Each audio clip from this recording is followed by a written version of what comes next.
足並みを揃えてゆこうお互いを信じ合う5人の仲間ボルテス5に預けた命飛ぶぜ宇宙の果てまでもみんなの笑顔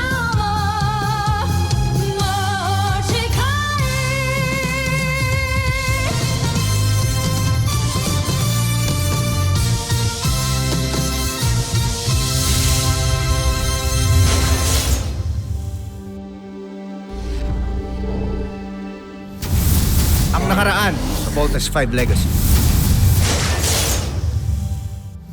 Ba't ganyan ka makatingin sa akin? May problema kasi kami sa camp. Posible daw na nandito na yung mga aliens. Sa tingin mo ba, isa ako sa kanila? Sorry, tamang hinala lang. Napakalaki yata ng kumpiyansa niyo sa kanya. Paano nalaman kung matuklasan nila na iba pala ang kilos niya kaysa sa kanila? Ipinasaliksik ko kay Draco ang kilos at galaw ng mga taga-Terra R2. Meron din ako nilagay sa loob ng katawan ng aking espiya na makakatulong sa atin para gayahin ang kilos at galaw ng mga taga-Terra R2.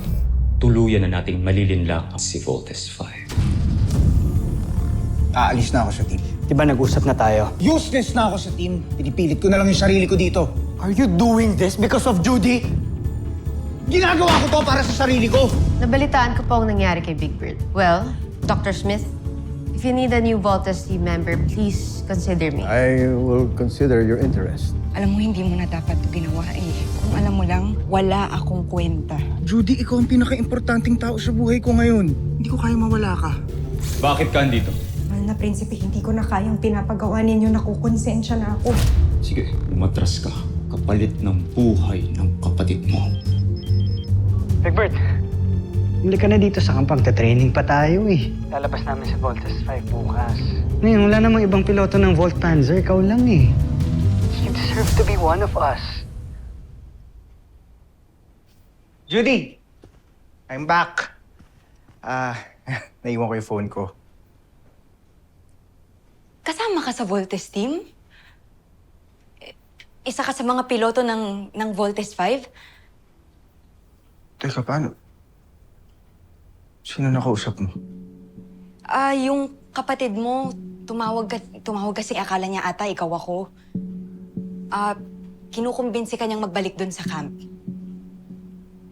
So, totoo nga.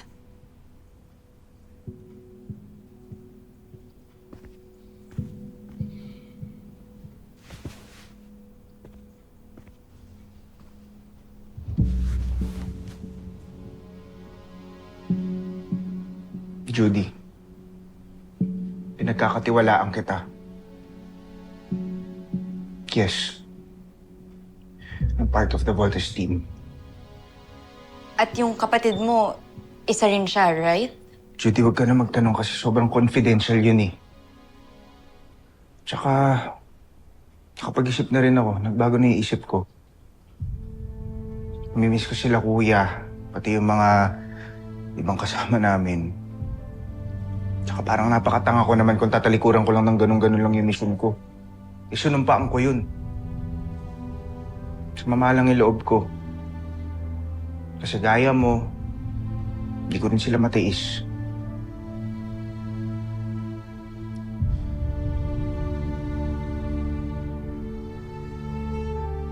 Basta, promise mo sa akin na walang makakaalam ng nalaman mo, okay?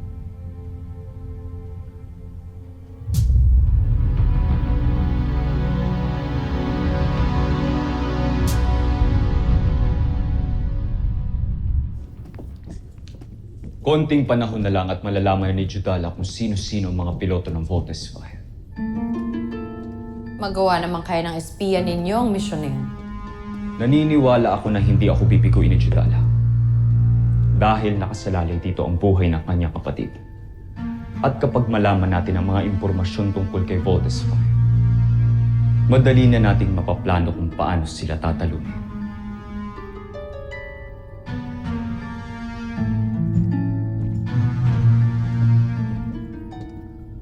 Sergeant Edwards, Meron akong mission na pagagawa sa'yo.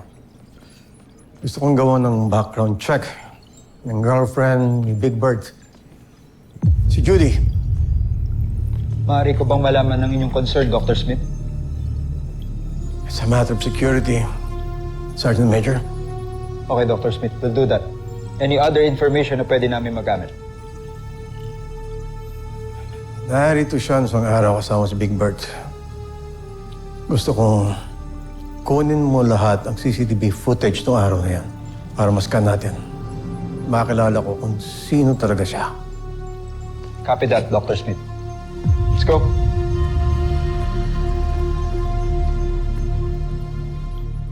Bakit mo ako dinala sa Portales, Jomfre? May nais akong ipakilala sa'yo.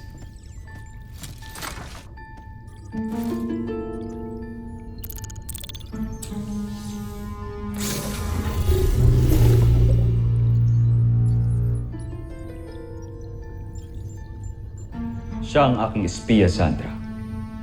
Si Judala. Ikinagagalak ko kayong makilala, General Sandra. Ganon rin kayo, mahal na prinsipe. Kinagagalak kong makaharap kayong muli.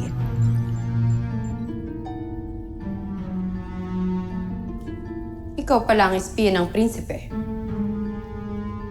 Siya ang nagbibigay sa atin ng impormasyon tungkol sa kampo ng Voltes 5. At ngayon, tiyak akong may maganda kang balita. Kaya ka andito. Tama ba ako, Judala? Nakilala mo ang Voltes 5. Tama, kamahalan. Kilala ko na kung sinong mga piloto ng Voltes 5.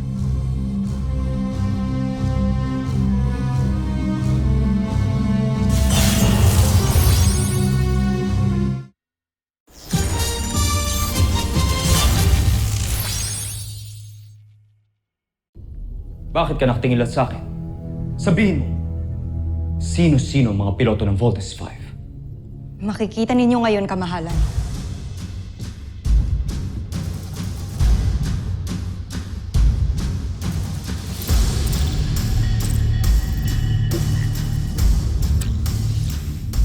Sina Jordan Hughes galing Europe, Andrew Chambers mula sa Amerika, Hiro Nagasaki mula sa Japan, at mula sa Pilipinas, sina Ezekiel Somera at Cassidy Lapay. Ang mga pangalan ng mga sadarong membro ng International Drug Syndicate ay sina Jordan Hughes, galing sa Europe, Andrew Chambers mula sa Amerika, Hiro Nagasaki mula sa Japan.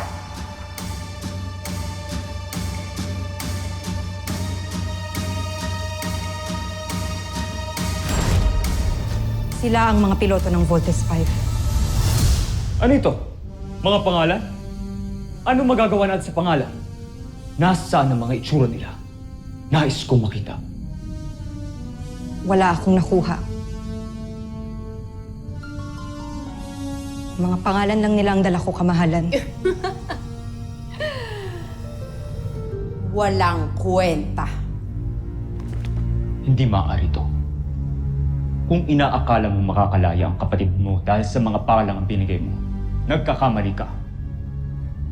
Bumalik ka doon. Kilalanin mo sila. Gusto kong makita ang mga itsura nila. At huwag kang babalik dito nang hindi mo nagagawang pinapagawa ko sa'yo. Ano pang hinihintay mo? Sundin mo ang utos ng aking prinsipe. Umalis ka na, alipin. Masusunod, General Sandra. Jomfre.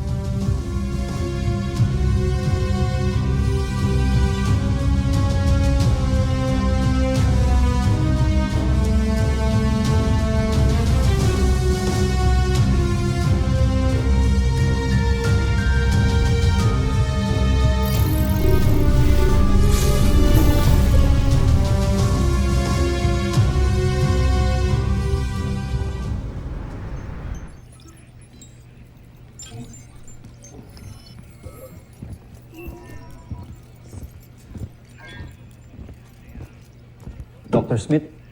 Alice, please join me. Dr. Smith, mission accomplished. Ano ang nalaman niyo tungkol kay Judy? Walang nakitang record kay Judy, Dr. Smith. Sinubukan niyo bang tignan ang data ng ibang ahensya? Lahat ng pwedeng kunang info, binalik-balikan na namin, Dr. Smith. Pero wala talaga. Hindi siya nag-exist. Pero hindi enough evidence yan. Dahil siguro bata siya, kaya wala kayong makitang data kung sa kanya. Pero Dr. Smith, hindi niyo pa nakikita ang kabuuan ng report ko. Look, Doc.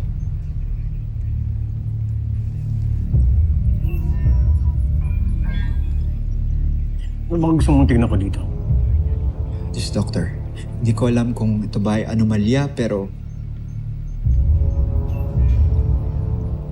Walang anomalya. Nakakita na ako dati ng ganyang rehistro sa biothermal scan. Ano nakita mo sa scan? Totoo ba sa report na he's an alien? Ready na ang result. Tignan mo ang kanyang bioscan at ang thermal scan ng isang human being. Your bioscan compared to a human scan is totally different.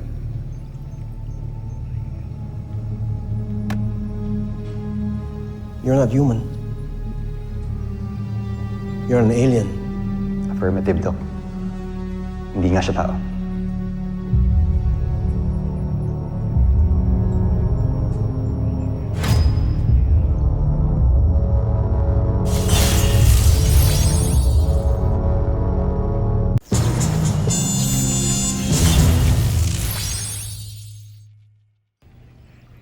Dr. Smith, okay lang ba kayo?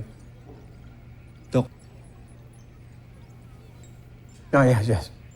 so, going back, Doc, saan niyo nakita yung biothermal scan na nabanggit niyo kanina? Thank you very much, Sergeant Major. Napakalaking tulong yan. Pero, Doc, may napansin pa po ako. Yung biothermal scan ni Steve and Bert Armstrong. Parang iba din po. Yan ang anomalya. Doon kayo nagkamali. Pero, Doc,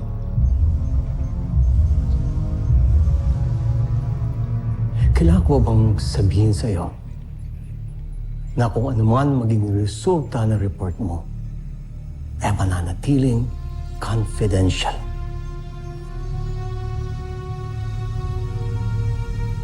Sergeant Major? yes, Doc, confidential po lahat. Good.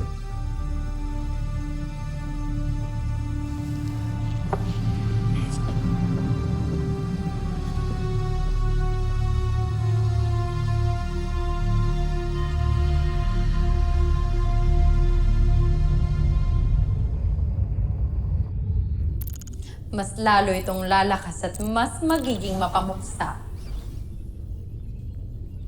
Higit pa doon, General Zandra.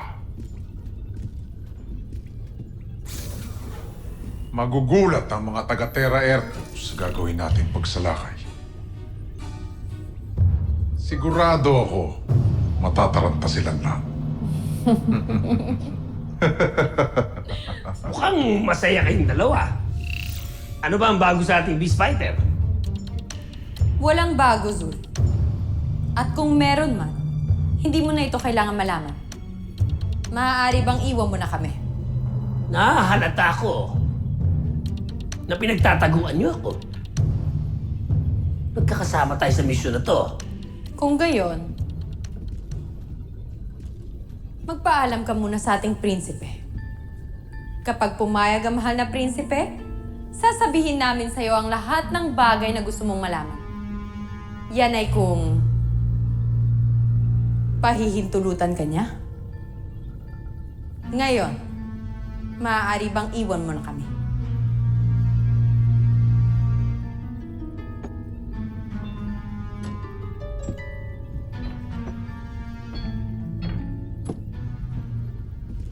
Teka lang. Mas maaari yatang iwan niyo ko. Kahit laboratorio ko to eh.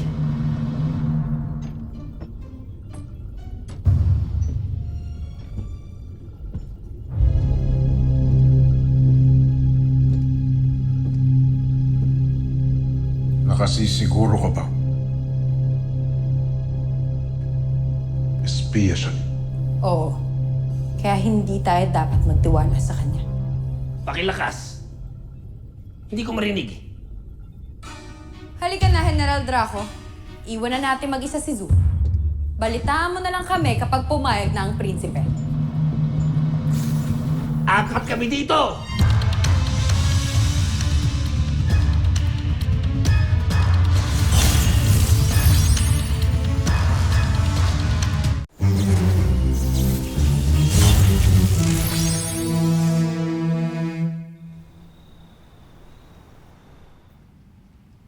Justralov nung Teb. Sana naririnig mo ko ngayon, Amira.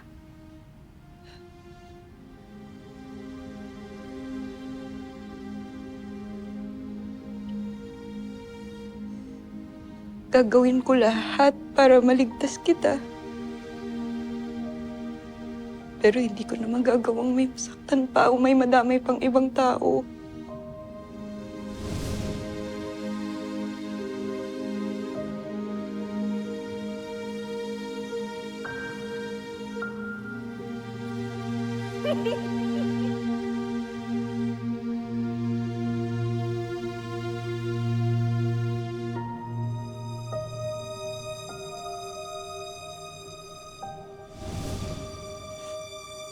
Lalo na si Bert. Hindi ko na kayang masaktan si Bert. Napakabuti niyang tao. Tsaka mahal ko na rin siya.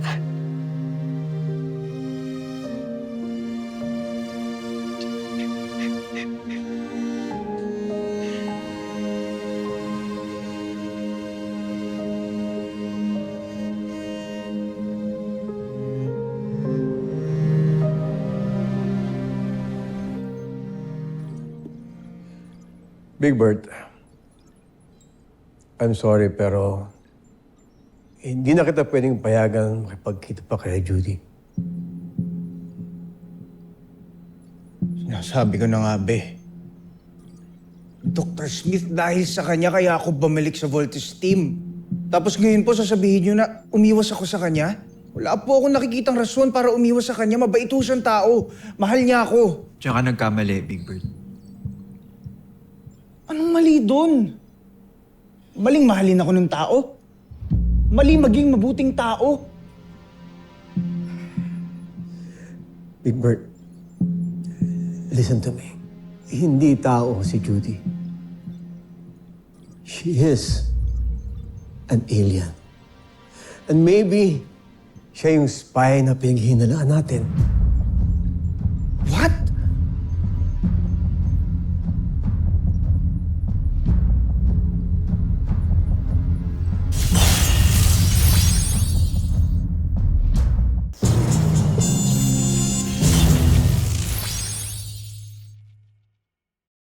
Ganyan na po ba kayo kadesperado para lang magstay ako dito sa camp? Kaninong idea to? Kay Kuya Steve? Sa inyo po? O baka naman po kay Little John? This is not a joke. Doctor. Tignan mo to.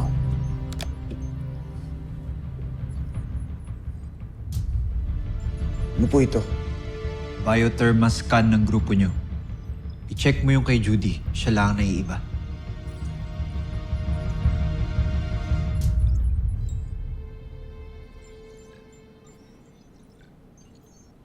Because she's not human.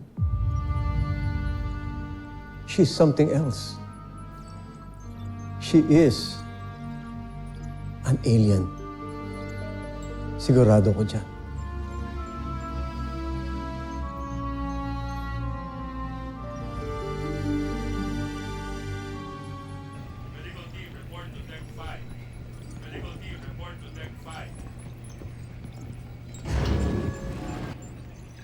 Deck 4. Gawin mo na yung pinapagawa ko sa'yo. Gusto ko nang mawala si Jamie dito. Paano? Eva, ang daming nakapaligid sa kanya. Paano? Diskartehan mo. Gawin mo ng paraan yan. Akong gusto mo, pagkalat ko kung sino ka talaga.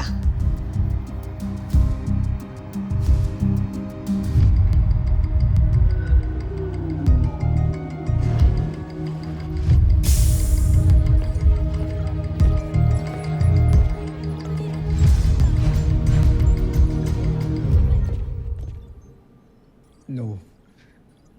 Hindi. Hindi po totoo yan. May glitch lang po yung scanners. Tignan niyo po. Iba rin yung scan naming dalawa ni Steve compared kay Mark and Jamie. So ano po ibig sabihin nun? Normal kayo sa akin. Pero hindi kayong issue. Si Judy. She is an alien. Believe me.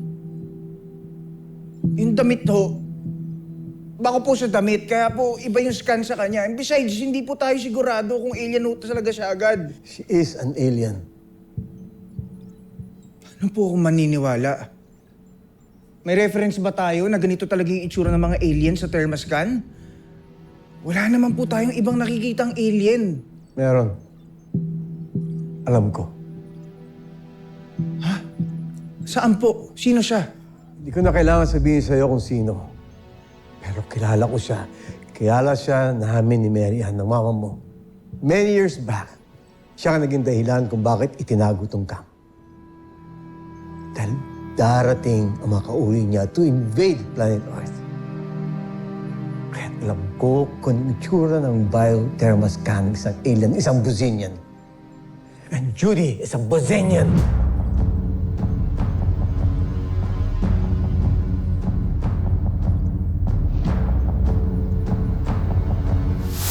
Susunod sa Voltas 5 Legacy. Big Bird, gising na. Kaya mo na muna si Big Bird. Mas problemahin mo si Little John. Gusto gawing service vehicle yung Volt Frigate. Little John. Matalino talaga si Sardos. Hindi siya madaling lamangan. Ano ba talaga gagawin ko? Huwag kang magpahalata sa kanila. Wala kang aaminin. This is an order. Pero pinagandaan kong kompetisyon na ito, kuya. Pwede ka namang umalis pero you cannot bring the Volt Frigate with you. Kaya kung gusto mo, ako pa mismo sasamahan. No, Jamie. Walang aalis dito. Hayaan niyo ba si Big Bird doon? Malungkot din natin sasamahan. Little John? Hindi kumpleto ang Voltes 5, kaya hindi sila mabubuo. Sabihin mo kay General Draco, masugurin ang ating beast fighter.